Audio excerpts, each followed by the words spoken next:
Bonjour les succo-créateurs de Lilou, c'est Médée.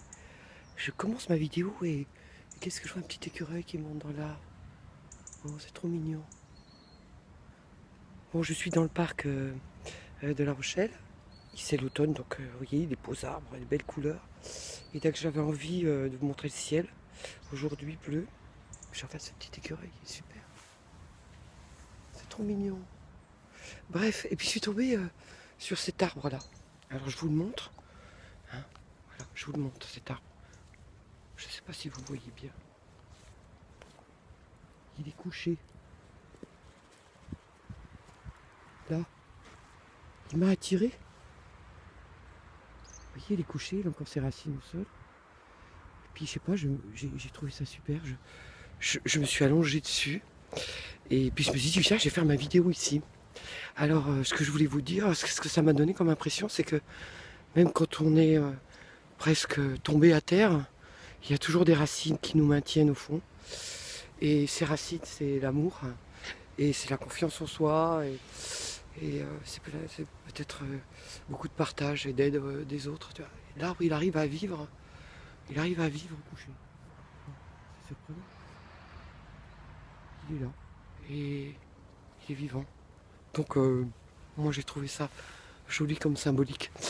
Que si tout le monde a des difficultés, parce qu'on en a tous, il est important de se souvenir qu'on a une force en nous. Cette force, c'est l'amour. Et que cette force-là, eh bien, elle nous continue à nous faire avancer. Pardon. Voilà, alors j'avais dit que je ferais un petit topo sur la rencontre avec Amma. Donc on arrivait à 16 h avec ma fille. On a retrouvé mon amie Isabelle qui est médecin chez Vilo, qui elle fait partie du... Elle est médecin à Clamart, chez Vilo, Isabelle. Elle fait partie du CRIGEN, c'est le comité de recherche et d'information indépendant sur le génie biologie, génie génétique. Donc c'est un laboratoire qui fait des expertises indépendant des OGM, des producteurs d'OGM, qui intervient pour les entreprises, les sociétés, les associations, les citoyens, et qui recherche les effets sur l'écosystème et les pathologies liées à l'OGM et tous ces environnements et la pollution. Bon, je dis ça parce qu'elle était là. Elle était là avec une autre amie que j'avais rencontrée il y a quelques temps. Et donc on est arrivé à 4 h, on a fait la queue pendant 2 heures avec nous, tous les quatre, jusqu'à 6 h. À 6 h, on nous a fait rentrer.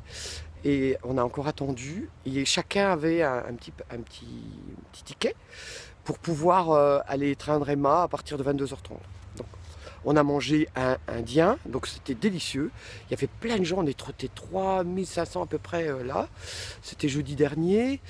Il y a eu des présentations de personnalités qui étaient là pour parler un petit peu de ce qu'il faisait. Donc il y a eu une traduction, Amma a parlé. Après on a fait une méditation ensemble avec Amma. Toutes les personnes ont médité ensemble, c'était vraiment très fort. Et puis ensuite, on a commencé à étreindre. Enfin, c'est Amma qui nous a étreignés, mais enfin, nous aussi, on lui a donné de l'amour. Et donc, on est passé à 2 h, à peu près 2 h du matin. Je sais que Lilou a fait une vidéo en direct au moment de la danse. Moi, j'étais pas très loin, je l'ai pas vu, parce qu'il y avait des poteaux, enfin bon, il y avait du monde, c'est pas grave. Et ça m'a fait plaisir de savoir qu'elle était aussi dans cette émotion-là et dans ce partage d'amour. Donc voilà, ensuite il y a eu une belle... Après j'étais fatigué. J'avoue que d'étreindre Amma c'était quand même très fort. Et je vous encourage, pour ceux qui ne sont pas allés à Toulon, qui sont sur Toulon et qui veulent aller sur Toulon, de vous déplacer. Parce qu'Amma mérite vraiment. Et vous méritez vraiment d'être étreint par Amma. Voilà. Alors, après, bon, on est un petit peu fatigué, je sais pas, ça nous a un petit peu bousculé tout ça, mais très joyeux, très heureux. Et puis ensuite, je suis resté à Paris et le dimanche, on est allé écouter une chanteuse lyrique.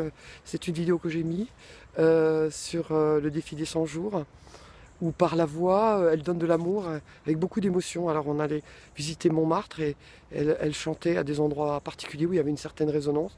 On fermait les yeux et puis Et puis on ressentait tout ce qu'il y avait, tout ce qui se passait au niveau de la voix et puis au niveau des émotions du cœur. Donc ça, c'était un beau cadeau aussi. Et je vous conseille d'aller à Montmartre. Et elle s'appelle Veronica Antonelli. Et je vous conseille de faire cette petite visite avec elle. Voilà, ma petite vidéo, je la termine au milieu des bois. Voilà, je vous montre les arbres, c'est vraiment beau. Et puis, je vous souhaite plein de belles choses. Je vous donne en voix plein d'amour parce que j'en ai reçu. Je vous montre un petit peu. Le petit écureuil, il est parti. Mais il doit être dans l'arbre là. Je vous embrasse très très fort et je vous aime tous. À bientôt, au revoir.